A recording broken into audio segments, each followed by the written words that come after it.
আমরা ইমিডিয়েট ওনার রিজাইন চাচ্ছি।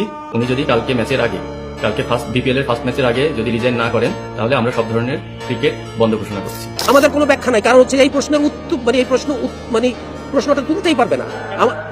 কারণ হচ্ছে যে আমরা যে ওদের পিছিয়ে এত খরচ করতেছি, বিভিন্ন জায়গায় গিয়ে ওরা কিছুই করতে পারতেছে না। আজ পর্যন্ত আমরা একটা বই শিক্ষা আনতে পারছি? কোনো একটা জায়গায় আমরা কতটুকু কি করতে পারছি? আমরা তাহলে তো প্রত্যেকবারই আমরা বলতে পারি যে তোমরা খেলতে পারো না, তোমাদের পিছিয়ে যা খরচ করছি এটার এবার তোমাদের কাছ থেকে আমরা নিতে থাকি, ফেরত দাও। ওরা গিয়ে যদি কিছুই না করতে পারে, তাহলে ওদের পিছিয়ে আমরা যে এত কোটি কোটি টাকা খরচ করতেছি, আমরা কি ওদের কাছে ওই টাকা ফেরত চাচ্ছি নাকি?